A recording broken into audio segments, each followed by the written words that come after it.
স্বাগত দীপ্ত আন্তর্জাতিক সংবাদে। আপনাদের সঙ্গে আছি আমি লুৎফা ফৌজিয়া।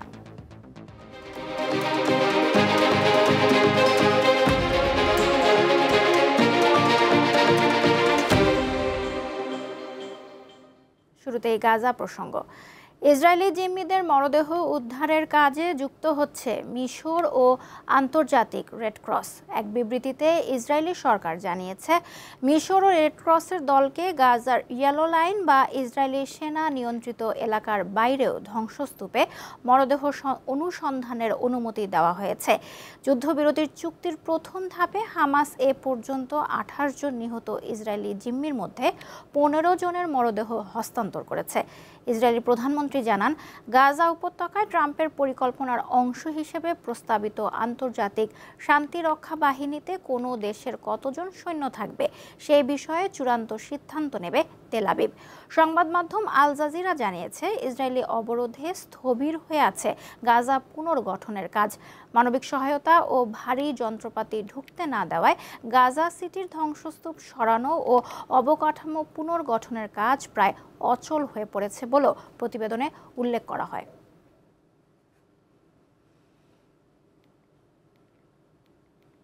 আফগানিস্তানের সঙ্গে শান্তি আলোচনার মধ্যেই সীমান্তের কাছে পাকিস্তানি সেনাবাহিনী ও নিষিদ্ধ সন্ত্রাসী গোষ্ঠী তেহরিকি তালেবান পাকিস্তানের যোদ্ধাদের মধ্যে তীব্র সংঘর্ষের ঘটনা ঘটেছে।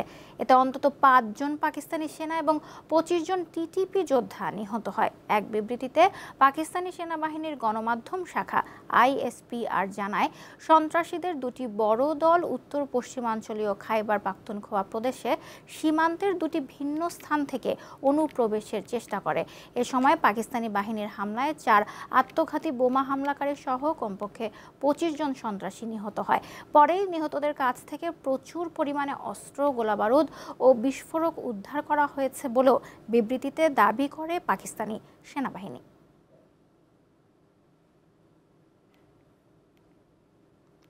ক্রমবর্ধমান বৈশ্বিক অনিশ্চয়তার মধ্যে মালয়েশিয়ায় শুরু হয়েছে আসিয়ান সম্মেলন। রোববার কুয়ালালামপুরে শুরু হওয়া 47তম আসিয়ান শীর্ষ সম্মেলনে যোগ দিয়েছেন যুক্তরাষ্ট্রের প্রেসিডেন্ট ডোনাল্ড ট্রাম্প। যুক্তরাষ্ট্র শিগগিরই কম্বোডিয়া ও মালয়েশিয়ার সঙ্গে নতুন বাণিজ্য চুক্তি এবং থাইল্যান্ডের সঙ্গে গুরুত্বপূর্ণ খনিজ সম্পদ নিয়ে একটি অংশীদারিত্ব চুক্তি সম্পন্ন করবে বলে ঘোষণা দেন মার্কিন প্রেসিডেন্ট। আরও জানান, এসব চুক্তির লক্ষ্য হল চীনের ওপর নির্ভরশীলতা কমানো, বাজার সম্প্রসারণ, শুল্ক হ্রাস ও যুক্তরাষ্ট্রের উৎপাদন ও প্রতিরক্ষা খাতে ব্যবহৃত গুরুত্বপূর্ণ খনিজের সরবরাহ নিশ্চিত করা।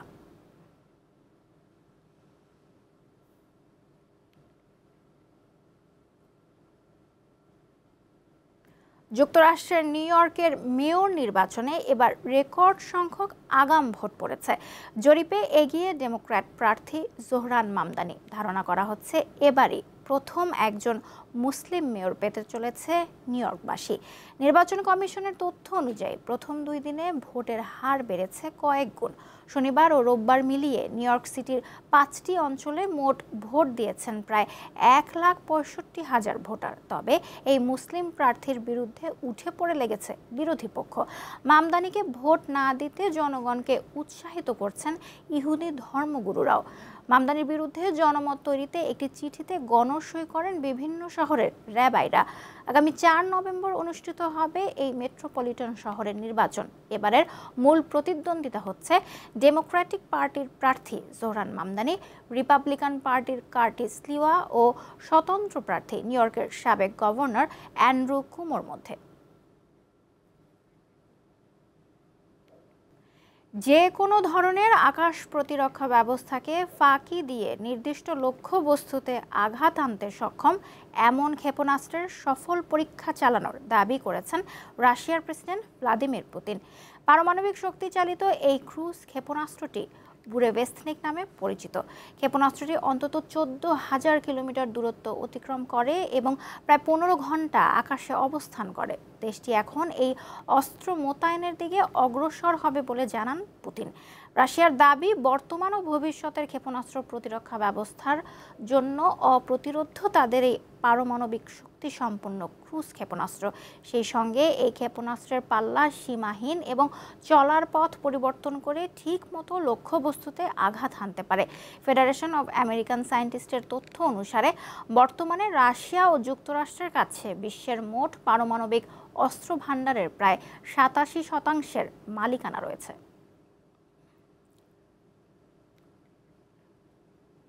দীর্ঘ 5 বছর বন্ধ থাকার পর পুনরায় শুরু হয়েছে ভারত ও চীনের মধ্যে সরাসরি বিমান চলাচল। রোববার স্থানীয় সময় রাত 10টায় কলকাতা থেকে গুয়াংজুতে প্রথম ফ্লাইটটি পরিচালনা করে ভারতের অন্যতম বড় বাণিজ্যিক উড়োজাহাজ সংস্থা ইন্ডিগো। রাজধানী নয়াদিল্লি থেকে সাংহাই ও গুয়াংজুর অতিরিক্ত ফ্লাইট নভেম্বর থেকে চালু হবে। 2020 সালে সীমান্ত সংঘাতের পর দুই দেশের সরাসরি বিমান যোগাযোগ বন্ধ হয়ে যায়। ভারত সরকার বলছে, নতুন করে ফ্লাইট চলাচল শুরু হওয়ায় দুই দেশের জনগণের মধ্যে যোগাযোগ বাড়ানোর পাশাপাশি দ্বিপক্ষীয় সম্পর্ককে ধীরে ধীরে স্বাভাবিক করার ক্ষেত্রে ভূমিকা রাখবে। দীর্ঘস্থায়ী জ্বালানি সংকটের কারণে পশ্চিম আফ্রিকার দেশ মালিতে সব শিক্ষা প্রতিষ্ঠান বন্ধ করে দেওয়া হয়েছে। এমনকি দেশটির রাজধানীতেও যানবাহন চলাচল প্রায় বন্ধ হওয়ার পথে। সংবাদ মাধ্যম টিআরটি ওয়ার্ল্ড জানায়, স্থানীয় সশস্ত্র গোষ্ঠীর অবরোধে মালিতে জ্বালানি সরবরাহ ব্যাপকভাবে ব্যাহত হওয়ায় এই পদক্ষেপ নিয়েছে দেশটির সরকার। রোববার শিক্ষামন্ত্রী জানান, জ্বালানি ঘাটতির কারণে মালিতে সব স্কুল, কলেজ ও বিশ্ববিদ্যালয় 27 অক্টোবর থেকে 9 নভেম্বর পর্যন্ত বন্ধ থাকবে। পরিস্থিতি স্বাভাবিক হলে 10 নভেম্বর থেকে ক্লাস পুনরায় শুরু করার পরিকল্পনা রয়েছে। গত কয়েক সপ্তাহ ধরে সশস্ত্র গোষ্ঠীগুলো জ্বালানি ট্যাঙ্কার চলাচলের রাস্তাগুলোতে অবরোধ দেয়ায় মালিতে জ্বালানি সরবরাহ মারাত্মকভাবে ব্যাহত হচ্ছে।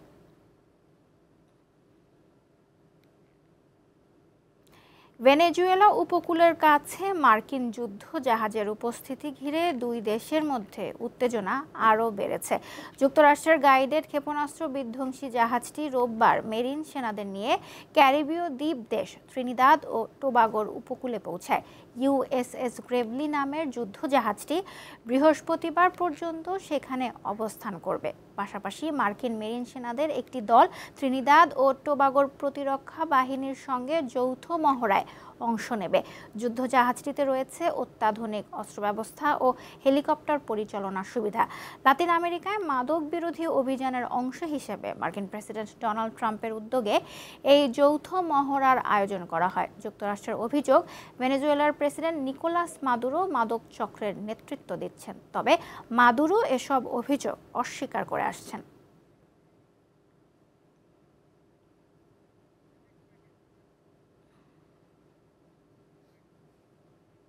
নতুন বলরুম নির্মাণের জন্য যুক্তরাষ্ট্রের প্রেসিডেন্ট ডোনাল্ড ট্রাম্পের পরিকল্পনায় হোয়াইট হাউসের পূর্ব দিকের অংশ ভাঙা শুরু হয়েছে। এ ঘটনায় সামাজিক যোগাযোগ মাধ্যমে ব্যাপক সমালোচনা হচ্ছে। সাবেক এক মার্কিন আইন প্রণেতা এটিকে স্রেফ ধ্বংসযোগ্য বলে আখ্যা দিয়েছেন। দ্বিতীয় দফায় ক্ষমতায় বসে নানা চমকপ্রদ সিদ্ধান্ত নিয়েছেন মার্কিন প্রেসিডেন্ট ডোনাল্ড ট্রাম্প। এবার শতাব্দী পুরনো আমেরিকার ক্ষমতা, ইতিহাস ও গণতন্ত্রের প্রতীক হোয়াইট হাউসের দেয়াল ভাঙছেন তিনি। প্রেসিডেন্ট ট্রাম্প পরিকল্পনা করেছেন একটি বিশাল বলরুম বানানোর। 90,000 বর্গফুটের বিলাসবহুল বলরুমের নির্মাণ কাজও শুরু হয়েছে। প্রকল্পের শুরুতে নির্মাণ কর্মীরা হোয়াইট হাউসের ইস্ট উইংয়ের কিছু অংশ ভেঙে দিয়েছেন। ট্রাম্প ও তার প্রশাসনের কর্মকর্তারা বলছেন, নতুন বলরুম করা জরুরি, কারণ রাষ্ট্রীয় নৈশভোজ ও অন্যান্য অনুষ্ঠানের জন্য বড় স্থানের অভাব ছিল। হোয়াইট হাউস প্রায়ই বিদেশিদের সম্মানে তাঁবু ব্যবহার করে নৈশভোজের আয়োজন করে। ওয়াশিংটন পোস্টের খবর অনুযায়ী ট্রাম্পের দাবি, নতুন কাঠামোটি বর্তমান ভবনের সঙ্গে সরাসরি যুক্ত হবে না। 2029 সালের জানুয়ারিতে ট্রাম্পের দ্বিতীয় মেয়াদ শেষ হওয়ার আগেই নির্মাণ কাজ শেষ হবে বলে ধারণা করা হচ্ছে। সম্প্রতি হোয়াইট হাউসে নতুন বলরুমের দাতাদের জন্য এক ডিনার আয়োজন করেন ট্রাম্প। সেখানে তিনি অতিথিদের জানান, নতুন বলরুমে থাকবে বুলেট প্রুফ কাচ, 1000 অতিথির ধারণ ক্ষমতা এবং প্রেসিডেন্টের অভিষেক অনুষ্ঠান আয়োজনের উপযোগী অবকাঠামো।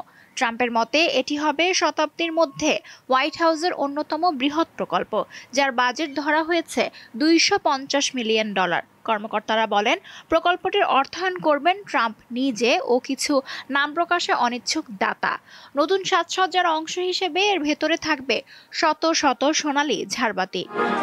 এদিকে ট্রাম্পের এই উদ্যোগ নিয়ে সামাজিক যোগাযোগ মাধ্যমে এবং রাজনৈতিক মহলে সমালোচনা চলছে। শাটডাউন পরিস্থিতিতে হোয়াইট হাউসে কোনো নির্মাণ বা সংস্কার কাজে ফেডারেল তহবিল ব্যবহার করা যাবে না বলে আওয়াজ তুলেছেন অনেকেই। হোয়াইট হাউসের ইস্ট উইং 1902 সালে নির্মিত এবং 1942 সালে এটি পরিবর্তন করা হয়। যদিও হোয়াইট হাউস এবং এর সংলগ্ন পার্কগুলো ন্যাশনাল পার্ক সার্ভিস NPS এর মাধ্যমে পরিচালিত হয়, তবে কাঠামোগত সংস্কারের ক্ষমতা প্রেসিডেন্টের হাতে রয়েছে। লুৎফা ফৌজিয়া, দীপ্ত বার্তাকক্ষ। এই ছিল দীপ্ত আন্তর্জাতিক সংবাদে। আমাদের পরবর্তী সংবাদ দীপ্ত জেলার সংবাদ বিকাল 5টায় দেখার আমন্ত্রণ জানিয়ে শেষ করছি। এতক্ষণ সঙ্গে থাকার জন্য ধন্যবাদ সবাইকে।